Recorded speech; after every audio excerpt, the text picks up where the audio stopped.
வணக்கம். ஜூலை மாதத்தின் 9ஆம் தேதிக்குரிய செய்திகளோடு இந்த காலை வேளையில் உங்களை சந்திக்கிறேன். ஜூலை 9 இலங்கையை பொறுத்தவரையில் மிக முக்கியமான ஒரு நாள் என்பதை நாங்கள் மறந்துவிட மாட்டோம். 2 விடயங்களுக்காக. ஒன்று, நவாலி சென்ட் பீட்டர்ஸ் தேவாலயத்தில் இடம்பெற்ற விமான குண்டு தாக்குதல். அது நடந்து 29 ஆண்டுகளாகின்றன நேற்றோடு. அது தந்த காயங்கள், அது தந்த பாடங்கள் காலம் கடந்து சென்றாலும் கூட இன்று வரை மனதில் இருக்கின்ற இலங்கை அரசாங்கத்தின் மீது, இலங்கை அரசாங்க தலைவர்கள் மீது எங்களுக்கு இருக்கின்ற நம்பிக்கை இனத்தை எடுத்து காட்டுகின்ற மிக முக்கியமான அடையாளம் அது. இரண்டாவது, காலம் என்ன வேலையை செய்ததோ என்னவோ, அந்த நவாலி தாக்குதல் நடந்து 27 ஆண்டுகளுக்கு பிறகு 2022ஆம் ஆண்டு இதே ஜூலை 9ஆம் தேதி ஈராண்டுகளுக்கு முதல் அப்போது பதவியில் இருந்த இலங்கை அரசு தலைவர் தென்னிலங்கை மக்களாலே ஒன்று பட்டு வெளியேற்றப்பட்ட நாள். கோட்டா கோ ஹோம் என்று இலங்கையே ஒன்று திரண்டு போராடி, இதிலே தமிழர், சிங்களர், முஸ்லீம் என்று சொல்லி தனித்தனி வேறுபாடுகள் எதுவும் கிடையாமல் அந்த இடத்திலே ஒன்றுபட்டு போராடி இவரை வீட்டுக்கு அனுப்பியனான். இதிலே தமிழர்கள் பல பேர் ஒன்று சேரவில்லை. எங்களது பிரச்சனைகள் வேறானவை, உங்களது பிரச்சனை பசிக்கானது என்று சொல்லி விலகி நின்று கொண்டார்கள். ஆனால் இந்த இடத்தில் சந்தர்ப்பமாக எங்களது குரல்களையும் பயன்படுத்திக் கொள்ள வேண்டும் என்று நாங்கள் ஒரு சிலர் இதிலே ஒன்றுபட்டிருந்தோம். இந்த 2 ஆண்டுகளில் இப்போதைக்கு நடந்த விடயங்கள் என்னென்ன? இப்போது நடக்கின்ற ஆட்சி சரியானது தானா? மக்கள் இதைத்தான் எதிர்பார்த்து இந்த போராட்டத்தை நடத்தினார்களா? இந்த கேள்வி உங்களுக்கு, எனக்கு, எங்களுக்கு எல்லோருக்கும் இருக்கிறது தானே? அதை பற்றி ஒரு சின்ன அலசல் ஒன்று இன்றைய காணொலியில் இருக்கிறது. இது தவிர இலங்கையில் இடம்பெற்று வருகின்ற அண்மைக்கால துப்பாக்கிச்சூடு சம்பவங்களை பற்றி கவலையோடும் பயத்தோடும் நான் ஞாபகப்படுத்திக் கொண்டதேன் அடிக்கடி. ஆத்துருகிரிய துப்பாக்கிச்சூடு சம்பவம் 2 பேரை பலியெடுத்திருக்கிறது. இதற்கு காரணமானவர்கள் என்று கருதப்படுகின்ற சில பேர் கைது செய்யப்படுகின்றார்கள். இதன் பின்னால் வெளிவருகின்ற உண்மைகள் பயங்கரமானவை, சாமானியர்களான எங்களுக்கும் பயத்தை தரக்கூடியவை. அதை பற்றி சொல்கிறேன். அதை வேளையிலே நேற்றிரவு மற்றொரு துப்பாக்கிச்சூடு, 63 வயதான ஒருவர் கொல்லப்படுகின்றார். இதன் பின்னணியும் கொஞ்சம் பயங்கரமானது, பாவமானது. இந்த விடயங்களோடு சேர்த்து அண்மை காலமாக நடந்து வருகின்ற உள்ளூர் விவரங்கள் மற்றும் இதர விடயங்களோடு சேர்த்து நாங்கள் செய்திகள் என்று எடுத்துக்கொண்டாலே இப்போது வருகின்ற ஒரு விடயம் சாவகச்சேரி ஆதார வைத்தியசாலை விடயம் தானே. அதை பற்றி தனி காணொலி ஒன்றை நேற்று பிற்பகல் வேளையிலேயே தந்திருந்தேன். இப்போது அது பற்றி வருகின்ற சில கருத்துக்கள் மற்றும் இதர முக்கியமான விடயங்கள் பற்றியும் இந்த செய்திகளில் பார்க்கலாம் வந்திருக்கிறேன். விரிவான செய்திகளுக்குள் செல்வோம். விரிவான செய்திகளுக்கு செல்லும் போது ஈராண்டுகளுக்கு முதல் இடம்பெற்ற ஜூலை 9 மிகப்பெரிய போராட்டங்களும் கொதித்து போகிற நாளின் சில நினைவுகளை உங்களோடு பகிர்ந்து கொள்ள வேண்டியிருக்கிறது. நினைவு மீட்டி பார்ப்போம்.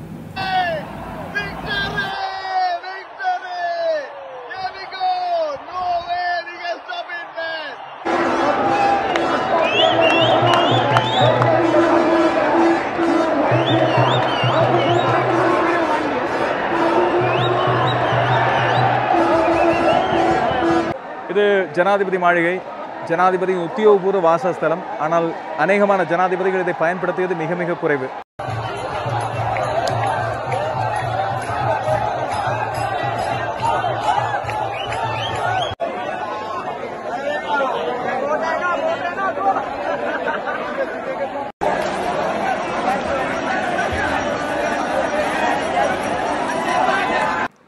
வணக்கம்.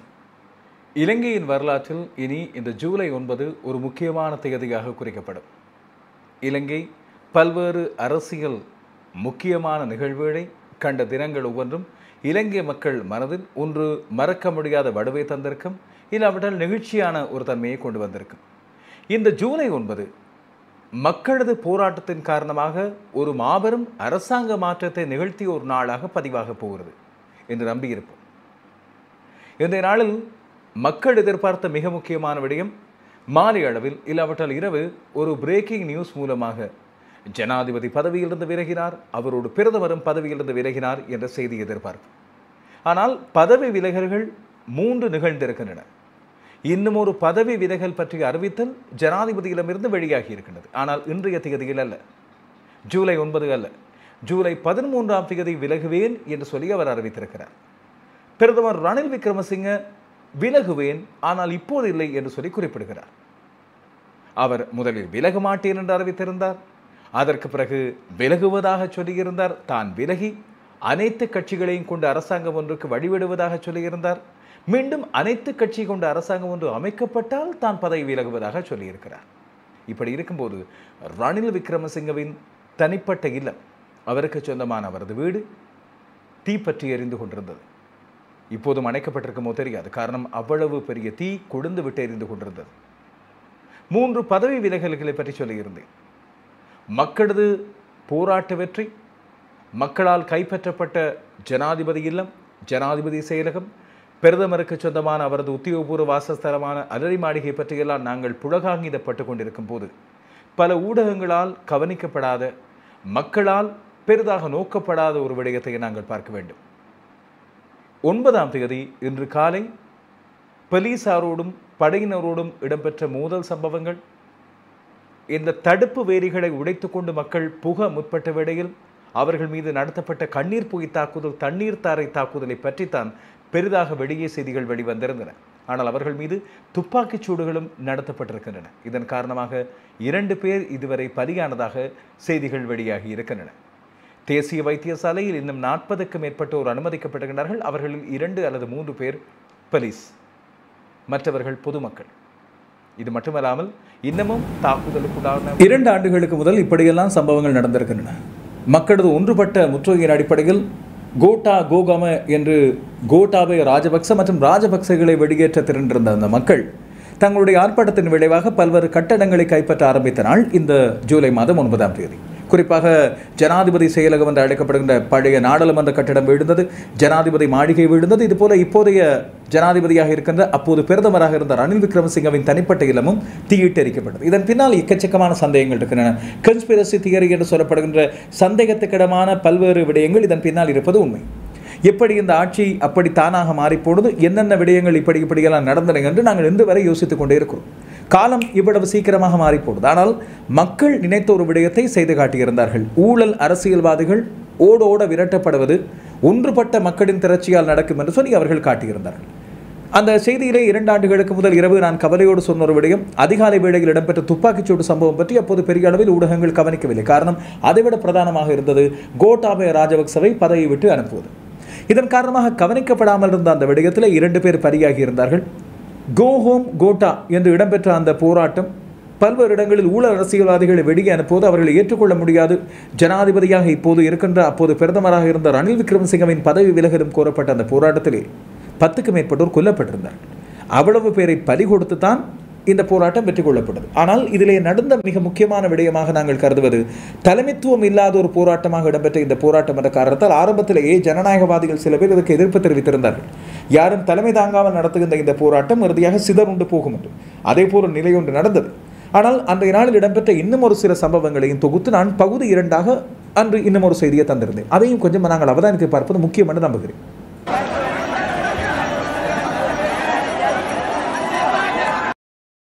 இந்த இடத்தில் இப்பொழுது பாதுகாப்பு வலயங்கள் அத்தனையும் உடைக்கப்பட்டு அந்த பகுதியில் அத்தனை பாதுகாப்பு வேலிகளும் நொறுக்கப்பட்டு இந்த இடத்திலே போலீஸின் பேருந்து ஒன்றை இப்பொழுது கைப்பற்றி வைத்திருக்கின்றார்கள் ஆர்ப்பாட்டக்காரர்கள் என்பது முக்கியமானது. கிங்ஸ்பரி விருந்தகம் இந்த பக்கம் இருக்கிறது. தனியார் சொத்துக்களுக்கு எந்த ஒரு சேதத்தையும் விளைவிக்காமல் அதை வெளியிலே போலீஸ் தடைகளை உடைத்து ஜனாதிபதி மாளிகை நோக்கி முன்னேறி இருக்கின்றார்கள் போராட்டக்காரர்கள். அங்கே 2 வாகனங்கள், குறிப்பாக தண்ணீர் தாரை வீசுகின்ற 2 வாகனங்கள் இப்பொழுது ஆர்ப்பாட்டக்காரர்களால் கைப்பற்றி வைக்கப்பட்டிருக்கின்றதை நீங்கள் பார்க்கலாம். தண்ணீர் தொடர்ச்சியாக தண்ணீர் பீச்சி அடித்து ஆர்ப்பாட்டக்காரர்களை விரட்டுவதற்காக போலீசாரால் பயன்படுத்தப்பட்ட 2 வண்டிகளையும் கைப்பற்றி வைத்திருக்கின்றார்கள் இந்த ஆர்ப்பாட்டக்காரர்கள். இங்கே இப்பொழுது அவர்கள் சற்று முன்னர் ஒரு சின்ன கூக்குரல் விட்டு போலீசாரை விரட்டுகிறார்கள். 2-3 போலீசார் கடமைகளுக்கு வந்த வேளையில் போலீசாரின் ராணுவம் போலீசார் வந்து சேர்கின்ற பேருந்து இங்கே கைப்பற்றி வைக்கப்பட்டிருப்பதை நாங்கள் பார்க்கிறோம்.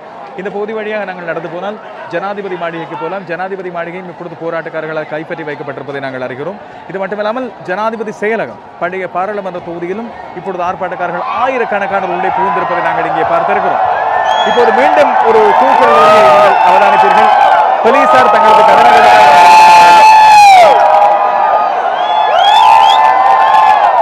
அவர்களுக்கு தான் இத்தனை எதிர்ப்பும் இந்த கூக்குரலும் இங்கே காண்பிக்கப்படுகிறது. தங்களது எதிர்ப்பை வெளிப்படுத்துகிறார்கள். குறிப்பாக தங்களுடைய ஆர்ப்பாட்டக்காரர்களை, தங்களை தாக்கியவர்கள், கண்ணீர் புகை அதுபோல தண்ணீர் தாரை பிரயோகங்கள் மூலமாக தங்களை வதைக்குள்ளாக்கியவர்களுக்கு இப்பொழுது இப்படியான வரவேற்பை தான் கொடுத்துக் கொடுக்கிறார்கள் என்பது முக்கியமானது. உண்மையில் போலீசாருக்கானது மட்டுமல்ல, ஜனாதிபதிக்கு எதிர்ப்பை தெரிவிக்கும் வகையில் அவருக்கு ஆதரவாக இருக்கின்ற படையினரையும் இவர்கள் கேலி பேசுகின்றார்கள் என்பதுதான் இங்கே முக்கியமான ஒன்றாக இருக்கிறது. இந்த இடத்துல ஏராளமான ஆயிரக்கணக்கான மக்கள் திரண்டிருப்பதை பார்க்கலாம். இவர்களில் அநேகர் ஜனாதிபதி மாளிகை பகுதி நோக்கி போயிருப்பதையும், இன்னும் பல பேர் இப்பொழுது காலிமுகத்தில் கோட்டா கோகம நோக்கி போய்கொண்டிருப்பதை நாங்கள் இங்கே பார்க்கிறோம். அதுபோல இராணுவ வாகனம் ஒன்றை கைப்பற்றி வைத்துக் கொண்டது போன்ற விடயங்கள் அனைத்தும் ஒரு பெரிய புரட்சி ஒன்றை அவர்கள் சாதித்து காட்டிய ஒரு எண்ணத்தை கொடுத்திருக்கலாம். இதிலே இருக்கின்ற ஒரு மிக முக்கியமான பலம் என்னவென்று சொன்னால் மக்களது போராட்டம். எந்த ஒரு அரசியல்வாதியோ இல்லாவிட்டால் ஏதாவது ஒரு அஜெண்டா என்ற ஒரு திட்டத்தை வைத்திருக்கும் யாரும் ஒருவரையும் அவர்கள் அடையாளம் கண்டு கொண்டார்கள். அவர்களை நுழைய விடவில்லை. ஆனால் இதில் இருக்கின்ற பலவீனமான தன்மையும் அதுதான். ஒரு கட்டுப்பாடு இல்லாத காரணத்தால் கொஞ்சம் கைமறி போனால் வன்முறைகளில் இறங்கக்கூடிய வாய்ப்புகள் இங்கே இருந்தன. அது இந்த மாலை வேளையில் நடைபெற்ற ஒரு சம்பவத்தோடு அதிகமாக பல பேருக்கு தலைக்குறிவையும் கொடுத்திருக்கிறது. போராட்டக்காரர்களுக்கான பெயரையும் கெடுத்திருக்கிறது. இதன் பின்னணியில் வேறு ஏதாவது சதி செயல்கள் கூட இருக்கலாம். இந்த மே 9 தாக்குதல் சம்பவங்கள், அமைச்சர்கள் அதுபோல அரசியல்வாதிகளின் வீடுகள் எரிக்கப்பட்ட சம்பவங்களின் பின்னால் இன்னமும் இருப்பவர்கள் போராட்டக்காரர்கள், ஆர்ப்பாட்டக்காரர்கள் தானா, இல்லாவிட்டால் ஏதாவது ஒரு திட்டமிட்ட செயலான சந்தேகம் எல்லோருக்கும் இருப்பதைப் போலவே இந்த நாளில் பிரதமர் ரணில் விக்ரமசிங்கவின் தனிப்பட்ட இல்லம் எரிக்கப்பட்ட சம்பவத்திலும் ஏதோ ஒரு தொடர்பு இருப்பதாக தெரிகிறது. அதை பற்றி பார்ப்பதற்கிடையில் இந்த மாலை வேளையில் வெளியான ஒரு தகவல், உடனடியாக இந்த ஜனாதிபதி இல்லம் வீழ்ந்தது, ஜனாதிபதியின் செயலகம் வீழ்ந்தது என்ற தகவல்கள் வெளிவந்த வேளையில் பிரதமர் ரணில் விக்ரமசிங்க அவசரமாக சர்வ கட்சி தலைவர்களின் கூட்டத்தை கூட்டுமாறு ஒரு ஆலோசனையை ஜனாதிபதிக்கு வழங்கியிருந்தார். ஜனாதிபதி அந்த வேளையில் ஜனாதிபதிக்கு பதவி விலகச் சொல்லுமாறு அவரது கட்சியைச் சேர்ந்தவர்களை ஸ்ரீலங்கா பொதுஜன பெரமுனவின் தலஸ் அழக பெரும உள்ளிட்ட முன்னாள் அமைச்சர்கள் வேண்டுகோளை முன்வைத்திருந்தார்கள். அந்த வேளையில் தான் கட்சித் தலைவர்கள் கூட்டத்தில் எடுக்கப்படுகிற முடிவுக்கு தான் கட்டுப்படுவதாக ஜனாதிபதி கோட்டாபய ராஜபக்ச தெரிவித்திருந்தார். கட்சித் தலைவர்கள் கூட்டத்தில் வழமை போல வழுவுகிற பாணி இருக்குமா என்று சொல்லி ஒரு சந்தேகம் இருந்தாலும் கூட கட்சித் தலைவர்கள் ஜூம் வழியாக கூடிய கூட்டத்திலே ராவ் ஃபக்கே தான் முதலில் ட்வீட் ஒன்றை இட்டிருந்தார். அனுரகுமார் திசாநாயக்க 2 ஆண்டுகளுக்கு முதல் இடம்பெற்ற அந்த விடயங்களை மீட்டி பார்க்கும்போது நாங்கள் இத்தனை விடயங்களை கடந்து வந்திருக்கிறோம், சில எச்சரிக்கைகளை நான் அப்போதே கொடுத்திருந்தேன், இப்படியான விடயங்கள் நடக்கலாம் என்று சொல்லி. ஜனாதிபதி ரணில் விக்ரமசிங்க அப்போது அவர் பிரதமராக இருந்த வேளையில் அவரது இல்லத்தை எரித்த அந்த விடயம்தான் போக்கின் தன்மையை மாற்றியிருந்தது, இந்த போராட்டத்தின் தன்மையை மாற்றியிருந்தது என்று கருதப்படக்கூடிய இடம் இருக்கிறது. இதன் காரணமாக தான் நான் அதை பற்றி சந்தேகமாக அங்கே சொல்லியிருந்தேன். இதெல்லாம் மே 9ஆம் தேதி இடம்பெற்ற தாக்குதல்களுக்கு, கோகமா மீது நடத்தப்பட்ட தாக்குதல்களுக்கு கொடுக்கப்பட்ட பதிலடி என்று அந்த போராட்டக்காரர்கள் ஒரு சிலர் தெரிவித்திருந்தாலும் ஒரு தனிப்பட்டவரின் வீட்டை எரிக்கும் அளவுக்கு அவர்கள் சென்றிருக்க மாட்டார்கள் என்ற நம்பிக்கை இன்று வரை பல பேருக்கு இருக்கிறது. அதில் வன்முறையாளர்களாக அவர்களில் பல பேர் அடையாளம் காணப்பட்டிருந்தாலும் கூட அவர்கள் அந்த அளவு தூரத்துக்கு வன்முறை களமாக அதை எடுத்துக்கொள்ளவில்லை என்றுதான் நாங்கள் பார்க்க வேண்டியிருக்கிறது. காரணம், அரசாங்க கட்டடங்களை அவர்கள் கைப்பற்றுவதன் மூலமாக இந்த ஊழல் அரசியல்வாதிகளை வெளியேற்றுவதற்கான ஒரு திட்டத்தை தான் கொண்டு வந்திருந்தார்கள். மற்றபடி அவர்கள் வேறு எந்த வன்முறை சம்பவங்களிலும் அப்போது ஈடுபட்டிருக்கவில்லை என்ற விடயத்தை நாங்கள் பார்த்திருந்தோம். எனவே இந்த விடயங்களை வைத்து பார்க்கும்போது இப்போது 2 ஆண்டுகள் கடந்திருக்கின்றன. கோட்டாபய ராஜபக்ச வெளியேற்றப்பட்டது சரி, ஆனால் அவரோடு சேர்ந்த ஏனைய ராஜபக்சக்கள் பதவி ஆசை கொண்டவர்கள் வெளியேற்றப்பட்டார்களா என்று கேட்டால் இல்லை. ஜனாதிபதியாக ரணில் விக்ரமசிங்கவை கொண்டு வருவதில் ஈடுபாடாக இருந்தவர்கள் அவர்கள்தான் இதன் மூலமாக தங்களை காப்பாற்றிக் கொள்ள அவர்கள் முன்வந்திருந்தார்கள் என்ற விடயத்தை இன்று வரை அனைவரும் பகிரங்கமாக குற்றச்சாட்டாக முன்வைக்கின்றார்கள். இதில் ஓரளவு உண்மைத்தன்மை இருக்கிறது, ஏற்றுக்கொள்ளத்தான் வேண்டும். அன்றைய நாள் நான் சமூக வலைத்தளத்தில் இட்ட மிக முக்கியமான பதிவு ஒன்று, அது அரசியல் சட்டத்தின் அடிப்படையில் ஜனாதிபதி பதவி விலக வேண்டும் கோட்டாபய ராஜபக்ச. அப்படியாக இருந்தால் அப்போது பிரதமராக இருப்பவர் தானாக ஜனாதிபதியாக தெரிவார். ஆனால் பிரதமராக இருக்கின்ற ரணில் விக்ரமசிங்கவும் பதவி விலக வேண்டும் என்றுதான் அவர்கள் கோரிக்கையை முன்வைத்திருந்தார்கள். அந்த இடத்துல பிரதமரின் இல்லம் எரிக்கப்பட்டதான் இந்த நிலைமையை மாற்றியிருந்தது. பிரதமரும் பதவி விலகி இருந்தால் சபாநாயகர் இடைக்கால பிரதமராக பதவியேற்றிருப்பார். அதற்கு பிறகு ஜனாதிபதிக்கான தெரிவு ஒன்று இங்கே இடம்பெற்றிருக்கு. எனவே சபாநாயகருக்கு தானாக அந்த பதவி போனால் இதன் அடிப்படையில் அவரது தலைமையிலே தான் இந்த ஆட்சி இருந்திருக்கும். நாடாளுமன்றத்தை தங்களது கட்டுக்குள்ளே கொண்டு வருவதற்கான முயற்சியும் அவர்கள் எடுத்திருந்தார்கள் என்ற விடயமும் அது பிறகு தோற்று போயிருந்தது. உடனடியாக பதில் ஜனாதிபதியாக பொறுப்படுத்திக் கொண்ட ரணில் விக்ரமசிங்க இறுக்கமாக தன்னுடைய இரும்பு கரங்களை பயன்படுத்த ஆரம்பித்தார் என்பதெல்லாம் பிறகு வரலாறு. அந்த இடத்திலே ஜனாதிபதி மாளிகையை கைப்பற்றி நீச்சல் குளத்திலே குதித்தது, ஜனாதிபதி மாளிகையில் இவர்கள் செய்த அட்டகாசங்கள் எல்லாம் ஏற்றுக்கொள்ளக்கூடியதா என்று கேட்டால் இல்லை. ஒரு குதூகலம், ஒரு ஆனந்த தன்மையின் எல்லை மறிய செயற்பாடாக தான் அது அமைந்தது. அந்த 2வது பகுதி காணொலியை காண்பித்திருந்தேன். அந்த காணொலியின் இடைநடுவே மாலை வேளையில் ஒரு 5:30 அளவிலே அப்போதுதான் வெற்றி செய்தி வெளியாக இருந்தது. ஜனாதிபதி தான் பதவி துறக்க இணங்குகிறார் என்று சொன்ன அந்த விடயமும் வெளியாகி இருந்தது. ஆனால் அவர் 13ஆம் தேதி வரை காலக்கெடு கொடுத்திருந்தார். அதற்கு பிறகு அவர் எவ்வாறு தப்பிச் சென்று நாட்டை விட்டு வெளியே சென்றார் என்பதெல்லாம் முக்கியமானது. ஆனால் பெருமளவு திரளான மக்கள் கூட்டமாக அந்த வேளையில் டீசல் பெட்ரோல் இல்லை, விலைகள் எல்லாம் அதிகரிப்பதை தாண்டி இல்லை தட்டுப்பாடு. நடந்தே 6-7 கிலோமீட்டர்கள் சேர்ந்து வந்த மக்கள், 10 கிலோமீட்டருக்கு மேற்பட்ட தூரத்தை நடந்து வந்த மக்கள் தான் காலிமுகத்திடல் அந்த இடத்திலே மையத்தில் ஒன்றாக கூடியிருந்தார்கள். அந்த வேளையிலே மைனா கோகம என்ற ஒரு கூட்டமும் உருவாக்கப்பட்டிருந்தது. உங்களுக்கு எல்லாம் ஞாபகம் இருக்கு. மலரை மாளிகையில் பிரதமர் இருந்த அந்த இடத்திலே பிரதமராக இருந்தவர் அப்போது மஹிந்த ராஜபக்ச. அந்த இடத்திலும் தான் ஆரம்பத்திலே கூட்டம் கூட்டப்பட்டிருந்தது என்ற விடயத்தை பார்க்கிறோம். இப்போது 2 ஆண்டுகள் கடந்துவிட்டன. இந்த 2 ஆண்டுகளில் என்ன நடந்தது? இதுதான் மிக முக்கியமான ஒரு கேள்வி. இன்று சமூக வலைத்தளத்திலே நான் சிம்பிளாக ஒரு விடயத்தை பதிந்திருந்தேன். இதுதான் இந்த 2 ஆண்டுகளில் நடந்த ஒரு முக்கியமான விடயமாக நான் கருதுகிறேன். இது ஒரு உண்மையான ஒரு மைல்கல் தான், ஒரு பெரிய ஒரு வெற்றி, மக்களது ஒன்று திரண்ட ஒரு வெற்றி. பிளவுகள் இல்லாமல் நாங்கள் எங்களுடைய குறிக்கோளை நோக்கி நடந்தால், எங்களுக்கிடையில் இன முரண்பாடுகள் முருகல்கள் என்று இல்லாமல் எங்கள் எல்லோருடைய ரத்தமும் ஒன்று, நாங்கள் வாழ்கின்ற நாடு எல்லோருக்குமானது என்ற அடிப்படையில் நாங்கள் சிந்தித்தால், இனத்துவேஷம் இல்லாமல் சிந்தித்தால் எங்கேயோ நாங்கள் போய்விடலாம். ஆனால் எங்களால் அது முடியாது. நாங்கள் மொழியினால் முதல் பிரிவோம், பிறகு இனத்தினால் பிரிவோம், அதுக்கு பிறகு சமயத்தினால் பிரிவோம், பிறகு ஊர்களினால் பிரிவோம், அதுக்கு பிறகு ஊர்களுக்கிலிருந்து சாதியை கூட நாங்கள் பார்ப்போம். இதுதான் எங்களது மிக கேவலமான இழி செயலான நிலை. இப்போது நடந்து கொண்டிருக்கிற விடயங்களும் அதுதான். எனவே தான் இந்த 2 வருடங்கள் அந்த நேரம் அது ஒரு மாபெரும் வெற்றி தான். ஆனால் கற்றுக்கொண்ட பாடங்களை நாங்கள் முற்றாக எடுத்துக்கொள்ளவில்லை. ஒருவரை விரட்டினோம், சிலரை ஒதுக்கினோம், பொருளாதாரத்தில் நாங்கள் முன்னேற்றம் கண்டோம், அது மட்டும்தான் நாங்கள் கண்டது இப்போதைக்கு. ஆனால் மீண்டும் பல வேதாளங்களை முருங்கையிலும் எங்கள் முதுகுகளிலும் ஏற்றிவிட்டோம் என்று தான் நான் இதை பற்றி குறிப்பிடுகிறேன். நாங்கள் இன்னமும் முழுமையான வெற்றி அடையவில்லை. மீண்டும் தேர்தலில் அதே முகங்கள் வரப்போகின்றார்கள். ஜனாதிபதியாக இப்போது இருக்கின்ற ரணில் விக்ரமசிங்கவும் தன்னோடு கூட சேர்த்து கொண்டிருப்போர் பல பேரும் அதே ஊழல்வாதிகள். அவர்களுக்கும் அமைச்சு பதவிகளை கொடுத்தார்.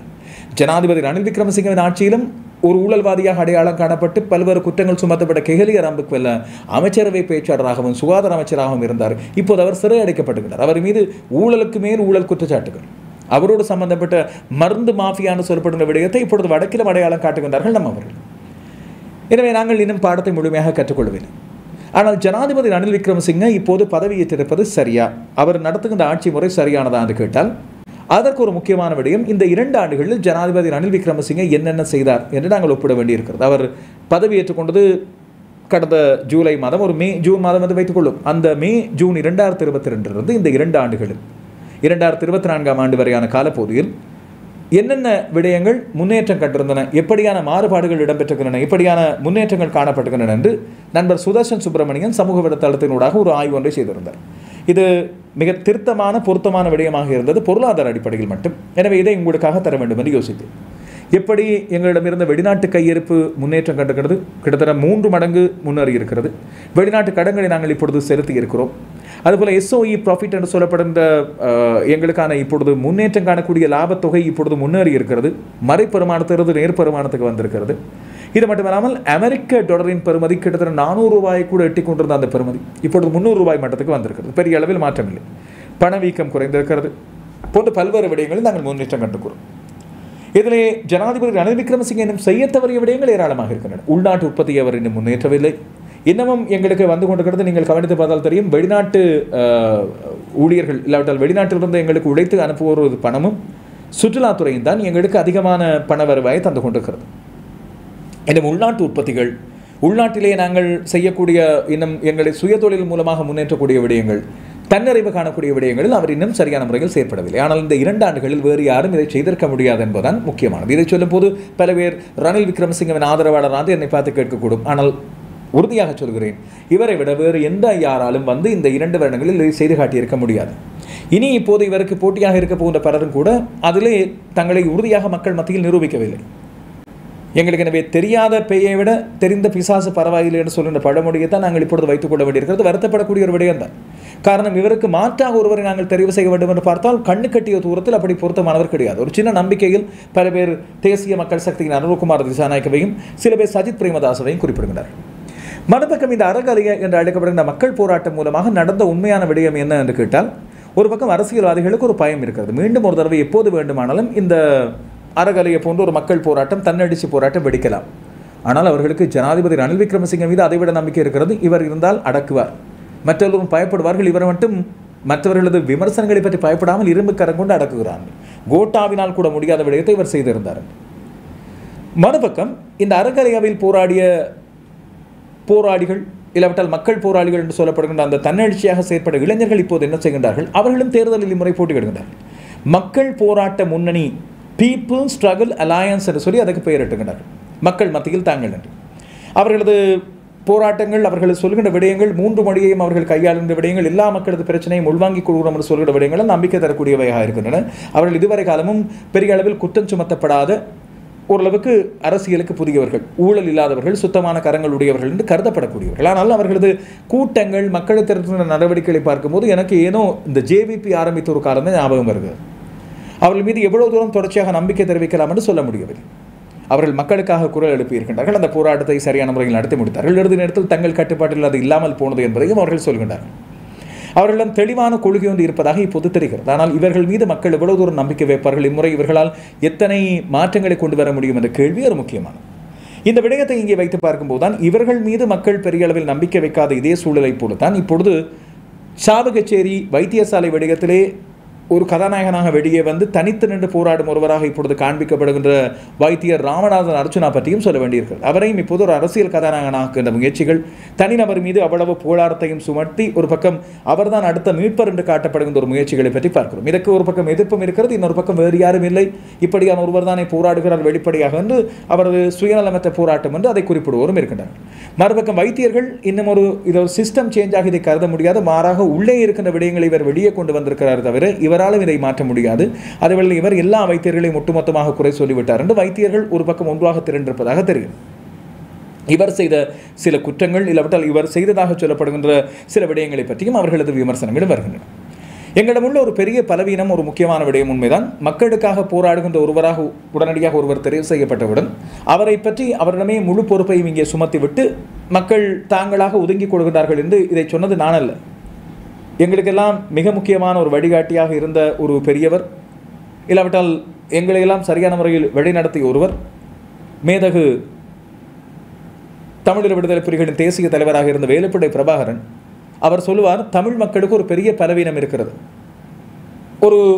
ஒருவர் தன்னால் எதையும் சாதிக்க முடியும் என்று காட்டி வெளியே வரும்போது அவருக்கு ஒரு பெரிய உருவம் கொடுத்து அவரை ஒரு தெய்வீகத்தன்மை வாய்ந்தவர், ஒரு தெய்வத்தன்மை வாய்ந்தவர், அப்பழுக்கில்லாத ஒருவர் என்று சொல்லி அவருக்கான மாயை அவரை சுற்றி உருவாக்கிவிட்டு எல்லா பொறுப்பையும் அவர் தலை மீது போட்டுவிட்டு மக்கள் ஒதுங்கி விடுகின்றார்கள் என்று. இது உண்மையில் இப்போது போராட்ட கடத்துக்கு வருகின்ற பொதுமக்களுக்காக போராட வருகின்ற அத்தனை பேருக்கும் பொருத்தம். இப்பொழுது ராமநாதன் அர்ச்சுனாவின் இந்த விவகாரத்தை பொறுத்தவரையில் நாடாளுமன்றம் வரை இது போய் சேர்ந்திருக்கிறது. அதை பற்றி தனிப்பதிவு கொண்டிருந்தேன். நாடாளுமன்றத்திலே இன்று நாடாளுமன்ற உறுப்பினர் ஸ்ரீதரன் மற்றும் செல்வராஜா கஜேந்திரன் ஆகியோர் இந்த விடயத்தை முன்னிறுத்தி இருந்தார்கள். இதில் செல்வராஜா கஜேந்திரன் ஆரம்பத்திலே ராமநாதன் அர்ச்சுனாவை அவர் மீது தான் பழி சுமத்தி அவரை வெளியேற்றினால் எல்லாம் சரியாக போகும் என்று மாவட்ட அபிவிருத்தி குழு கூட்டத்திலே சொன்னவர். மற்றும் நாடாளுமன்ற உறுப்பினர் அங்கஜன் ராமநாதனும் இவரை பற்றி ஏற்கனவே மாவட்ட அபிவிருத்தி குழு கூட்டத்திலே குறிப்பிட்டிருந்தார். இன்று செல்வராஜா கஜேந்திரன் எந்த ஒரு இடத்திலும் ராமநாதன் அர்ச்சுனாவின் பெயரை தன்னுடைய உரையிலே சொல்லவில்லை என்பதையும் நான் அந்த உரையை முழுமையாக தந்திருக்கிறேன். ஆனால் அவர் சொன்ன அத்தனை பிரச்சனைகளையும் எடுத்து சொல்லியிருக்கின்றார். முன்பு மறுக்கப்பட்ட பிரச்சனைகளையும் இப்பொழுது சாவகச்சேரி வைத்தியசாலையில் இத்தனை பிரச்சனைகள் இருந்திருக்கிறது என்று பட்டியலிட்டிருக்கிறார். அதுபோல தமிழ் தேசிய கூட்டமைப்பின் நாடாளுமன்ற உறுப்பினர் ஸ்ரீதரன் இந்த விடயத்தை கொண்டு வந்து, ஆனால் அவர் ஒரு விடயத்தை சொன்னார், இது 13ஆம் திருத்தம், அரசியல் பரவலாக்கம் போன்ற விடயங்கள் காரணமாக மக்கள் ஏமாற்றப்பட்ட விடயம் எல்லாம் சேர்த்துத்தான் வெகுண்டதை தவிர தனியொரு நபருக்காக இந்த கூட்டம் திரளவில்லை என்று அவர் இங்கே குறிப்பிட்டிருக்கிறார். அமைச்சரவையிலே அமைச்சர் டக்ளஸ் தேவானந்தாவும் இந்த விடயத்துக்கு உடனடி தீர்வு வழங்கப்பட வேண்டும் என்று விசாரணை இடம்பெற வேண்டும் என்று சொல்லியிருக்கிறார். எனவே யார் குற்றியாவது அரசியாவது போல இப்போது இந்த விடயத்தை ஒருவர் கொண்டு வந்து இதை வைத்தியர்கள் ஒட்டுமொத்தமாக இப்படி ஒன்று நடக்கவில்லை, இல்லாவிட்டால் சாவகச்சேரி வைத்தியசாலையில் எந்த ஒரு பிரச்சனையுமே இல்லை என்று சொல்ல முடியாது. மாறாக இவர் கொண்டு வந்தது அவர்களுக்கான சிக்கலாக இருக்கிறதா, இல்லாவிட்டால் அதை ஏற்றுக்கொள்ள மறுக்கிறார்களா தெரியவில்லை. அதுவேளை அர்ச்சுனா ஒடுக்க விதிக்கோவைகளை மீறி நடந்து கொண்டார் என்ற அடிப்படையில் இப்போது சுகாதார அமைச்சின் கடிதத்தோடு புதிய ஒரு வைத்திய அத்தியட்சகர், அங்கே பதில் வைத்திய அத்தியட்சகர் கொண்டு வரப்படுகின்றார், திரு ரஜீவ். அவர் நல்லபடியாக இந்த வைத்தியராக இந்த சேவைகளை கொண்டு வருவார் என்று சொன்னால் பிரச்சனைகள் தீர்ந்தன. சாவகச்சேரி வைத்தியசாலையானது மீண்டும் தன்னுடைய சேவைகளை சரியான முறையில் வழங்குவதற்கான நேர்த்தியான சேவைகளை வழங்குமாக இருந்தால் அந்த போராட்டமும் வெற்றி, மக்கள் எதிர்பார்த்ததும் சரி, யார் இருந்தாலும் அந்த நிலை சரியான முறையில் வழங்கப்பட்டால் சரி. சாவகச்சேரி மக்கள் அர்ச்சுனா தான் வேண்டும் என்று சொல்லி குறிப்பிட்டும் இந்த விடயத்தை கொண்டு வரவில்லை, தங்களுக்கான தீர்வுகள் வர வேண்டும் என்று சொல்லியிருந்தார். அந்த இடத்துல இதை வெளிப்படுத்திய அர்ச்சுனா ஒரு வடிகாலாக அவர்களுக்கு தேவைப்பட்டிருந்தார். எனவே இந்த விடயத்தை நாங்கள் இப்பொழுது தொடர்ந்து அவதானிக்க வேண்டியிருக்கிறது. இனி எடுக்கப் போகின்ற நடவடிக்கைகள், சுகாதார அமைச்சு எடுக்கப் போகின்ற விசாரணை போன்ற விடயங்களை பார்க்க வேண்டியிருக்கும். அவதானித்திருப்போம் இது பற்றி. காரணம், எங்களை பொறுத்தவரையில் 2-3 விடயங்கள். ஒன்று, நாங்கள் ஒன்றை ஃபாலோ அப் செய்வதில்லை, தொடர்ச்சியாக ஒன்றை அவதானித்து அந்த பிரச்சனை முடியும் வரை நாங்கள் அவதானித்தே செல்வதில்லை. இரண்டாவதாக, எங்களுக்கு ஞாபக சக்தி மிக குறைவு. ஒரு வாரத்தில் நாங்கள் இந்த பிரச்சனையை மறந்து விடுவோம். இப்போது அர்ச்சுனாவையே நாங்கள் கடந்து சென்று விடுவோம். சாவகச்சேரி வைத்தியசாலையின் அந்த வைத்தியர்கள் அவர்கள் மீது சுமத்தப்பட்ட பாரிய குற்றச்சாட்டுகள் என்று நாடாளுமன்றத்தில் முன்வைக்கப்பட்ட குற்றச்சாட்டுகள், வைத்தியர் கேதீஸ்வரன் மீது சுமத்தப்பட்ட பிராந்திய வைத்திய அதிகாரி, அவர் போதைப் பொருளை மாணவர்களுக்கு கடத்துவதில் உடந்தையாக இருந்தார் என்று சொல்லி ஒரு பாரிய குற்றச்சாட்டு சுமத்தப்பட்டு அது நாடாளுமன்றத்தில் முன்வைக்கப்படுகிறது. உண்மையாக இருந்தால் விசாரிக்கப்பட வேண்டும், வெளிப்படையான விசாரணைகள் வேண்டும் என்று சொல்லப்படுகிறது. இதை கூட நாங்கள் கொஞ்சம் காலத்தில் மறந்து விடுவோம். அது உண்மையாக அவர் செய்தாரா இல்லையா, அவர் குற்றவாளியா சுற்றவாளியா என்பதெல்லாம் விசாரித்து தான் இங்கே கண்டறியப்பட வேண்டும். ஒரேடியாக நாங்கள் விரலை நீட்டி குற்றம் சாட்டவும் முடியாது.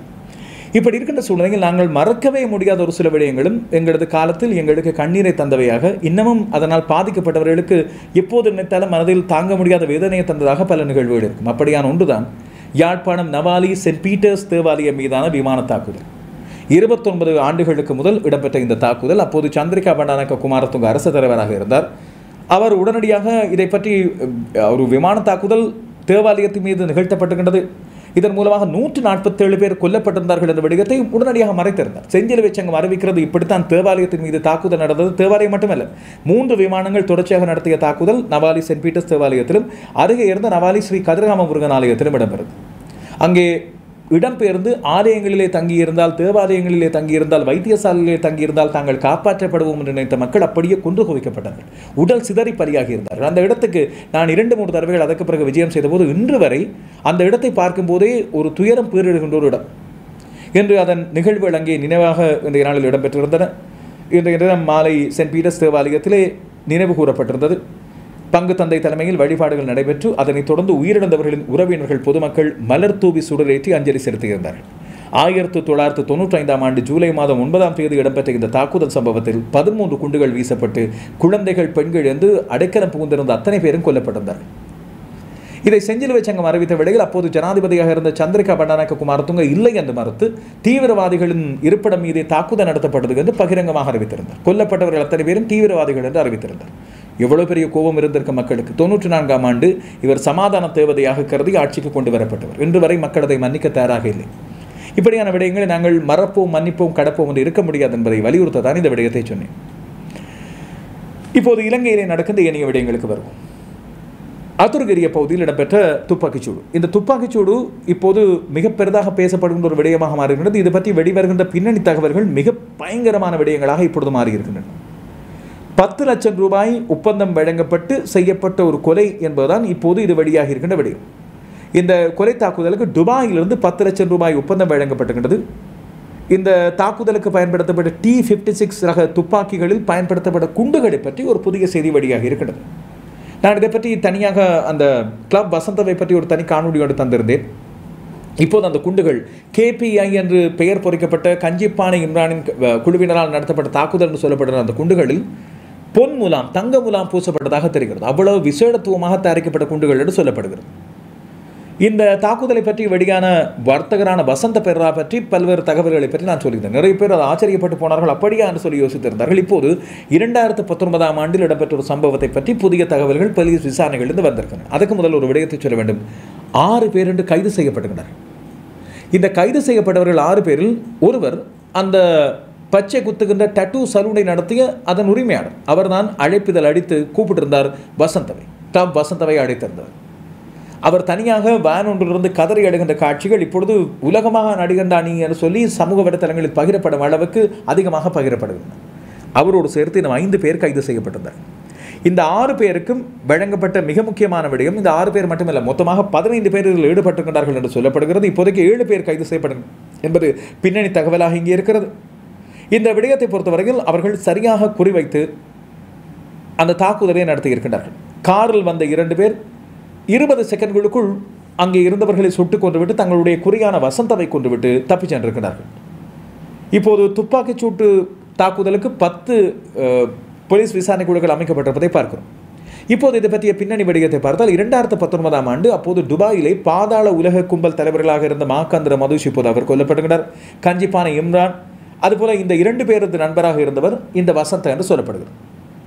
இவர்களை காவல்துறையினர் அப்போது கைது செய்த போது கிளப் வசந்த என்று சொல்லப்படுகிற வசந்தவுக்கு இவர் இலங்கையிலே வர்த்தகராக அறியப்பட்ட ஒருவர், ஹோட்டல் சான்ஹில் வசந்த என்று குறிப்பிடப்பட்ட ஒருவர், அவருக்கு தொடர்பு இருப்பது உறுதிப்படுத்தப்பட்டது. அதுபோல இன்று வரை சந்தேகிக்கப்படுகின்ற விடயம் மாக்கந்திர மதுஷுக்கு சொந்தமான போதைப்பொருள் வர்த்தகம் மூலமாக கிடைத்த 100 கோடிக்கு மேற்பட்ட சொத்துக்கள் கிளப் வசந்தவிடம் இருந்ததாகவும் அவர் அதை பல்வேறு இடங்களில் முதலீடு செய்திருந்ததாகவும் இப்பொழுது கருதப்படுகிறது.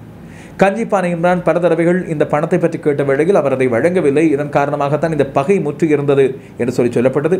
நுவரெலியாவில் கிளப் வசந்தவை கொள்வதற்கு கடந்த ஒரு சில மாதங்களுக்கு முதல் திட்டம் தீட்டப்பட்டிருந்ததாக இப்போது கைது செய்யப்பட்டவர்களிடமிருந்து தகவல்கள் வெளியாகி இருக்கின்றன. எனவே இதன் அடிப்படையில் தான் இந்த டட்டூ நிலைய உரிமையாளருக்கு பணம் கொடுத்து 10 லட்சம் ரூபாய் ஒப்பந்த அடிப்படையில் இந்த கொலை இடம்பெற்றதாக இப்போது சொல்லப்படுகிறது. குறிப்பாக இந்த உரிமையாளர் இவர் பலப்பட்டியை தான் இவருக்கு சொந்த இடம், காலி பலப்பட்டியை. இவருக்கு பச்சை குத்தும் கலை டட்டூ என்பது இவருக்கு தெரிந்திருந்தாலும் கூட அதற்கான ஸ்தாபனம் ஒன்றை நடத்துவதற்கான பண வசதி அவரிடம் இருக்கவில்லை. இதனால் இந்த டட்டூ நிலையம் ஒன்று நடத்துவதற்கான இடத்தை தெரிவு செய்து அதற்கான விழா ஒன்றை நடத்துவதற்கான ஏற்பாடுகளை செய்து கிளப் வசந்த முக்கியமாக அழைக்கப்பட வேண்டும், இன்னும் சில பிரபலங்களை அளித்து சந்தேகம் இல்லாமல் இந்த விழாவை நடத்துமாறும் அந்த வேளையில் தாக்குதலை நடத்தலாம் என்றும் 10 லட்சம் ரூபாய் அவருக்கு ஒப்பந்தம் பேசப்படுகிறது. துப்பாக்கிதாரிகளுக்கு தனியாக பணம் கொடுக்கப்பட்டிருப்பதாக தெரிகிறது. எனவே கிளப் வசந்தவை திறப்பு விழாவுக்கு வருமாறு சமூக வலைத்தளங்கள் மூலமாக தான் ஆரம்பத்திலே அழைப்பு விடுக்கப்பட்டதாகவும் 2 நாட்களுக்கு முதல் தான் நேரடியாக சென்று அவரை அழைத்து வந்ததாகவும் சொல்லப்படுகிறது. கிளப் வசந்த இதற்கு வருவதற்கு ஆரம்பத்தில் இணக்கம் தெரிவித்திருக்கவில்லை என்று ஞாயிற்றுக்கிழமை வழமையாக அவர் மதுபான விருந்தை வழங்குகின்ற லட்சக்கணக்கான ரூபாய் செலவிலே எங்கேயாவது கடற்கரை ஓரத்தில் ஒரு விருந்து வழங்குகின்ற நிகழ்வு ஒன்றை ஏற்பாடு செய்வார். கடந்த ஞாயிற்றுக்கிழமை அதை ஏற்பாடு செய்து நடத்திவிட்டு தான் இந்த விழாவுக்கு வந்திருக்கின்றனர். அடுத்த நாள் பெரிய அளவில் பாதுகாப்பு ஏற்பாடுகளோடு வராதது இப்போது வரை மர்மம். அவரை சுட்டுக்கொள்ள திட்டமிட்ட செயலோடு சம்பந்தப்பட்ட ஏனையோரை தேடி போலீசார் வலை விரித்து வருகின்றார்கள். இன்னும் பல விடயங்கள் இதிலிருந்து வெளியாகும். அதுபோல வெளிநாட்டிலிருந்து இலகுவாக இப்படியான தாக்குதல் ஒன்றை கஞ்சிப்பானை இம்ரான் நடத்தியிருக்கிறார் என்பது மிக பெரும் அதிர்வலைகளையும் ஒரு விதமான பயத்தையும் அனைவருக்கு தோற்றுவித்திருக்கிறது. இப்படியான சம்பவம் இடம்பெறும் போதுதான் இன்னும் ஒரு கொலை சம்பவம் ஒன்று நேற்றிரவு இடம்பெற்றிருந்தது. இந்த சம்பவம் இன்னும் ஒரு துப்பாக்கிதாரியின் சம்பவமாக இப்போது மாறியிருக்கிறது. இந்த சம்பவம் பற்றிய முழுமையான விவரங்கள் இங்கே பார்க்கும்போது அம்பிலிபிட்டிய பகுதியில் தான் மோட்டார் சைக்கிளில் வந்த இனம் தெரியாத 2 பேர் மேற்கொண்ட துப்பாக்கி தாக்குதலில் தான் 63 வயதான ஒருவர் பலியாகி இருக்கின்றனர். கெல்ல ரக்வானா சாலையில் உள்ள கொலோனா என்ற இடத்தைச் சேர்ந்த ஒருவர் தான் இவ்வாறு கொல்லப்பட்டுகின்றார். மோட்டார் சைக்கிளில் வந்த இனம் தெரியாத 2 பேர் தேயிலை தோட்ட உரிமையாளர் ஒருவரை குறிவைத்து தான் இந்த தாக்குதலை நடத்தியிருப்பதாக, அவர் சம்பவ இடத்திலேயே உயிரிழந்திருப்பதாக தெரிவிக்கப்படுகிறது. இது பற்றிய விசாரணைகள் மேற்கொள்ளப்படுகின்றன. தொழில்சார் வன்முறையாக இது இருக்குமா, இல்லாவிட்டால் தொழில்சார் பகையாக இது இருக்குமா என்று பல்வேறு விடயங்களில் பல்வேறு கோணங்களில் போலீசார் அலசி ஆராய்ந்து வருவதாக தெரிவிக்கப்படுகிறது. இப்படி இருக்கும்போது இன்னும் ஒரு செய்தியும் வெளியாக இருந்தது. ரப்பர் தோட்டத்தில் இருந்து மாணவி ஒருவர் சடலமாக மீட்கப்பட்ட செய்தி ஒன்றும் வெளியாக இருந்தது. நேற்றைய நாளில் நிவித்துகல வட்டப்பட பகுதியில் ரப்பர் தோட்டத்தில் 16 வயதுடைய மாணவி ஒருவர் இவ்வாறு சடலமாக மீட்கப்படுகிறார். அவரது சடலம் மீட்கப்பட்ட இடத்தில் சற்று தொலைவிலே பாடசாலை பை மற்றும் இரத்தக்கரை கூடிய ஆடைகள் காணப்பட்டதாக சொல்லப்படுகிறது. இவரது சடலம் மீட்கப்பட்ட இடத்துக்கு அருகே ரப்பர் மரம் வெட்டப்பட்ட அடையாளம் காணப்படுவதாகவும், எனவே மரத்தின் குற்றி சில இடங்களில் இந்த மாணவியின் தலையில் விழுந்து அவர் பலியாகி இருக்கலாம் என்றும் போலீசார் சந்தேகம் தெரிவிக்கின்றார்கள். ஆனால் அந்த மாணவியின் தாயார் அவர் காயமடைந்து இருந்த சூழ்நிலையில் அவரை வைத்தியசாலைக்கு கொண்டு செல்ல யாரும் உதவி இருக்கவில்லை என்று இப்பொழுது குற்றம் சுமத்தி இருக்கின்றார். வருத்தத்துக்குரியவர். இப்படியான விடயங்களோடு இலங்கையிலே வருத்தத்துக்குரிய சில சம்பவங்களாக இந்த வேலைநிறுத்த போராட்டங்கள் மற்றும் தங்களுடைய உரிமைகளுக்காக போராடி வருகின்ற போராட்டங்கள் போன்ற பல்வேறு விடயங்களை நாங்கள் பார்க்கிறோம். இதிலே வேலைநிறுத்த போராட்டங்களில் 200க்கும் மேற்பட்ட தொழிற்சங்கங்கள் ஒன்றாக சேர்ந்து நேற்றைய நாளில் நடத்திய வேலைநிறுத்த போராட்டம் வெற்றி அளித்ததோ என்னவோ இப்போது இன்னும் ஒரு செய்தி வெளியாக இருந்தது. ஆசிரியர்களுக்கான கொடுப்பனவு அதிகரிப்பு பற்றிய செய்தி ஒன்று வெளியாக இருக்கிறது. இது நேரடியாக வேலைநிறுத்தத்தோடு தொடர்பில்லாத விடயம் என்று நான் நம்புகிறேன். காரணம், கல்வி பொதுத்தராதர சாதாரண தர பரீட்சைகள் மற்றும் தரம் 5 புலமை பரிசில் பரீட்சைக்கான விடைத்தாள் மதிப்பீட்டு கொடுப்பனவை அதிகரிப்பதற்கான யோசனை அமைச்சரவை அங்கீகாரம் வழங்கப்பட்டு அமைச்சரவை இன்று இதில் அங்கீகாரம் வழங்கித்தான் இந்த விடயத்தை கொண்டு வந்திருப்பதாக தெரிகிறது. எனவே பரீட்சைகள் திணைக்களத்தை உள்ளடக்கிய உபகுழுவின் பரிந்துரைகளின் அடிப்படையில் இது தொடர்பான பிரேரணை முன்வைக்கப்பட்டுள்ளதாக கல்வி அமைச்சர் அறிவித்துள்ளது. இது ஆசிரியர்களுக்கு ஓரளவு நிம்மதியை தரக்கூடிய விடயம். அவர்களுக்கான தீர்வுகள் இப்படியே வழங்கப்படும் என்று சொல்லி உறுதி வழங்கக்கூடிய விடயம். ஆனால் புகையிரத ஊழியர்கள், தொடர்ந்து ஊழியர்கள் இப்பொழுது போராட்டம் ஒன்றை நடத்தி வருவதாக தெரிகிறது. அவர்கள் திடீரென்று அறிவித்திருக்கின்ற இந்த போராட்டங்களில் இலங்கை போக்குவரத்து சபை பேருந்துகளில் இப்போது தொடர்ந்து பருவச்சீட்டுகளை பயன்படுத்தலாம் என்று அனுமதி வழங்கப்பட்டிருப்பதோடு நாளைய தினம், அதாவது இன்றைய தினமும் நாளைய தினமும் பயணங்கள் நிறைய இடங்களில் ஸ்தம்பிக்கப்பட போவதாக இங்கே தெரிவிக்கப்படுகிறது. ஏற்கனவே திடீர் பயிற்சி அறிவிப்பு காரணமாக நேற்று செவ்வாய்க்கிழமை பதுளை, திருகோணமலை மற்றும் மட்டக்களப்புக்கு இயக்கப்படவிருந்த அஞ்சல் புகையிரதங்கள் ரத்து செய்யப்பட்டன. நேற்று நாளில் தொழிற்சங்க போராட்டங்கள் காரணமாக அஞ்சலகங்கள் மூடப்பட்டிருந்ததும் இன்னொரு பக்க பெரிய அவதியை மக்களுக்கு கொடுத்திருந்தது. ஆனால் இப்போது இது பற்றிய எச்சரிக்கை ஒன்று இப்பொழுது வழங்கப்பட்டிருப்பதாக தெரிகிறது. உடனடியாக பணிக்கு வராத தொடர்ந்து ஊழியர்களுக்கான வேலை பறிபோகக்கூடிய ஆபத்து இருப்பதாக இப்பொழுது எச்சரிக்கை விடுக்கப்பட்டிருப்பதாக தெரிகிறது. அவதானித்திருப்போம் இந்த செய்திகளையும். நான் இன்றைய நாள் இரவு உங்களுக்காக நேரலை செய்திகளில் வரும்போது கொக்கு தொடுவாய் மனித குடி அகழ்வை பற்றியும் ஏனைய முக்கியமான விடயங்களை பற்றியும் இந்த அத்துருகிரிய சம்பவம் பற்றிய புதிய செய்திகள் வெளிவந்தால் அந்த செய்தியின் தொகுப்போடு உங்களை சந்திக்கிறேன். இந்த செய்திகளை பற்றிய உங்களுடைய கருத்துக்கள், விமர்சனங்கள் ஆகியவற்றை எதிர்பார்த்திருக்கிறேன். சந்திப்போம்.